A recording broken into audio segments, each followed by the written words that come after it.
Marco Sarabia, bonjour, Boker Tov. Boker Metsuyan. Cela faisait bien longtemps qu'on ne s'était pas parlé, mais il faut bien dire que les circonstances sont importantes, certains diront même historiques, pour parler de cette union entre le parti Meretz et le parti travailliste. Ça a été dur, on peut dire que l'accouchement a été difficile. Le président du parti travailliste, Amir Peretz, n'avait pas caché son opposition à une telle union. Pourquoi et comment finalement a-t-il cédé? Pourquoi a-t-il accepté cette union au bout du compte? Je crois que c'est uniquement par réalisme politique. Il a dû comprendre que les petits partis n'ont pas assez de poids dans la Knesset, et je pense qu'il a voulu avoir une vraie force de gauche à la Knesset, bien qu'il y ait beaucoup de différences entre Meretz et Avoda. Alors justement, on parle beaucoup de ces différences. On a du mal à les comprendre, à les situer. Est-ce que vous pouvez nous les détailler? Quelles sont les différences essentielles idéologiques? Parce que là, on parle vraiment dans une constellation politique où l'idéologie a très peu de place. On parle véritablement de deux formations idéologiques, n'est-ce pas? C'est vrai, et je crois que la principale différence entre Meretz et Avoda, c'est que Avoda, c'est avant tout un parti, à l'origine, un parti de pouvoir, un parti qui a un programme réalisable, qui a un programme qui est surtout applicable tout de suite, c'est-à-dire surtout dans le domaine social, économique, et même aussi dans le domaine politique. Alors justement, alors vous dites que c'est un parti de pouvoir. Ça fait un peu sourire lorsque l'on voit que le Parti travailliste lors des dernières confrontations n'a pas obtenu plus de 6 ou 7 mandats. Comment peut-on espérer gouverner quand on a si peu de soutien? Eh bien, écoute, jusqu'à il n'y a pas si longtemps, on était au pouvoir, donc c'est-à-dire que, par exemple, on a fait il y a tout de même une trentaine d'années que le Parti travailliste n'est plus solidement installé au pouvoir. Il y a eu des épisodes travaillistes avec Ehud Barak ou avec Yitzhak Rabin, Zichrono Livracha. Il n'y a pas eu véritablement... Oui, Ariel Sharon et Ehud Olmert, c'est-à-dire juste... Sharon n'était pas travailliste, hein.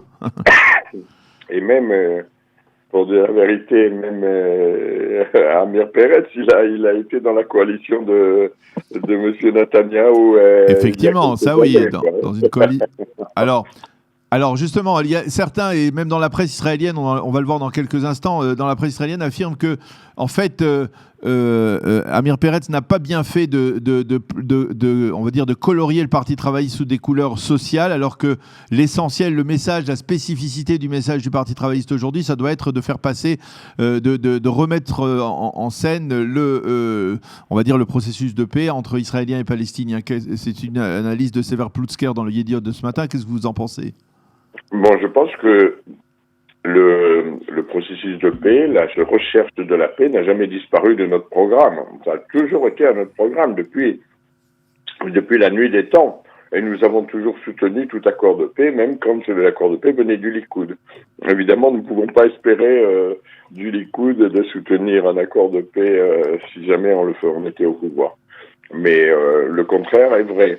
C'est-à-dire que évidemment, l'accord avec l'Égypte a été largement soutenu par la gauche, et nous avons obtenu la paix avec la Jordanie. Nous avons commencé les accords d'Oslo. Les accords d'Oslo sont une étape importante vers la paix. Seulement, ils ont été figés dans le temps par la droite, en fait, et ils ont été tout simplement figés et protégés, on peut dire. Monsieur Netanyahou protège les accords d'Oslo jalousement. Et parce qu'il sait que si jamais il les démonte, ce sera le chaos. Est-ce que finalement, peut-être, parce que j'imagine certains de nos auditeurs qui nous écoutent, ils doivent se dire, mais comment, c'est-à-dire, le Parti travailliste aujourd'hui, c'est une petite formation, elle est presque située on va dire, comme d'un autre côté, la mouvance sioniste religieuse, quasiment autant que le Parti Meretz, alors que dans le passé, Meretz était beaucoup plus faible que le Parti travailliste. Comment peut-on avoir aujourd'hui parlé, comme vous vous en parlez comme si c'était encore un parti de pouvoir. Tout simplement parce que la plupart de nos voix sont parties à bleu-blanc. Et bleu-blanc, il n'est pas sûr de garder notre électorat longtemps. C'est-à-dire, si jamais il n'obtient pas le pouvoir, si jamais il n'y a pas de vraie réalisation après avoir obtenu le pouvoir, notre électorat reviendra. C'est-à-dire que ça a été le vote utile pour bleu-blanc. Ça a été un vote utile, ça n'était pas un vote idéologique pour bleu-blanc. Il nous a pris quand même 18 mandats. Eh oui. Alors, ces 18 mandats-là, et ce sont des voix qui étaient à droite, qui étaient à gauche, pardon. Et donc, il faut que, il faut que bleu-blanc prouve que ces voix seront vraiment utiles. Si jamais bleu-blanc n'obtient pas le pouvoir, ou alors s'il obtient le pouvoir et que il n'y a pas de vrai changement, et de vrai changement d'abord dans la recherche d'une démocratie plus propre et plus équilibrée, et dans la recherche de la paix, dans la recherche de la justice sociale, si jamais il n'y a aucune avancée dans ces trois domaines, les voix reviendront. Les voix reviendront. Il y a un poids pour la justice sociale en Israël. Donc en fait, si je traduis ce que vous dites, le Parti travailliste aurait tout intérêt à voir le Parti bleu-blanc disparaître très rapidement. Non, je vais vous dire. Le Parti Avoda est un parti idéologique. Oui. C'est-à-dire que s'il y a des réalisations dans notre sens, peu importe qui les fera, ça sera, on soutiendra. Qu'importe si ça sera le blanc qui les réalise ou c'est nous, sous notre impulsion dans la coalition, on poussera vers plus de réformes, surtout sociales, parce qu'il y a beaucoup à faire dans les disparités sociales. Mais vous le voyez bien, Marco, ce n'est pas porteur. Aujourd'hui, ça fait la 3e consultation électorale qui se produit en un an, et on ne parle pas du tout des problèmes sociaux qui existent, qui sont réels. On ne parle pas du tout des problèmes idéologiques. Et je dirais, on peut le dire pour la gauche, et c'est aussi valable pour la droite. Les petites formations idéologiques, qu'elles sont à gauche ou à droite, eh bien, sont totalement marginalisées face, on va dire, à deux blocs qui sont, on va dire, plus pragmatique, on va dire. Moi, je crois qu'avant tout, il faut l'alternance. C'est bon pour chaque démocratie, ça rééquilibrera un peu le jeu, et l'alternance est nécessaire.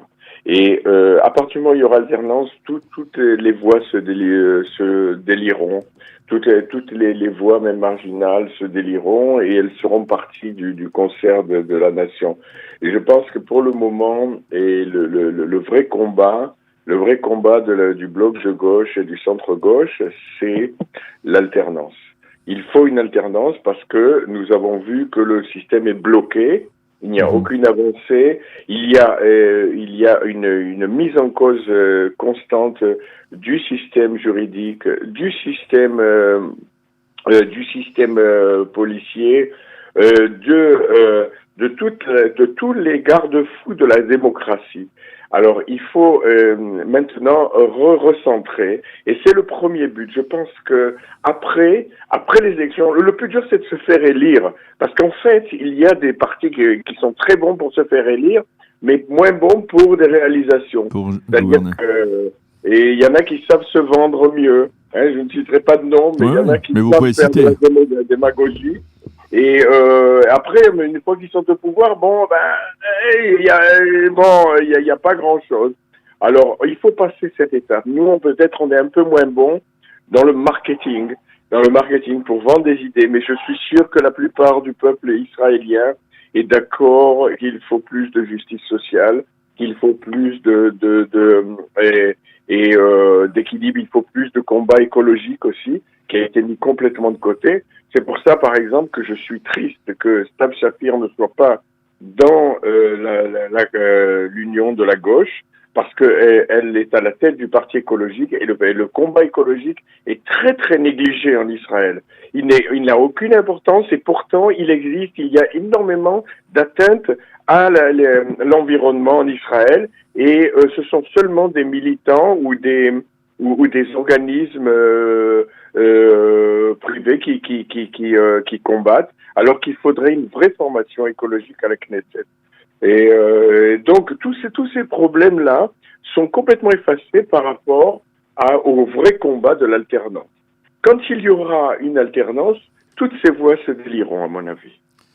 Une alternance, vous parlez d'une alternance idéologique ou une simple alternance du pouvoir avec un parti bleu-blanc qui, pour l'instant, n'a d'autres étendards, n'a brandi d'autres étendards que celui de tout sauf Bibi?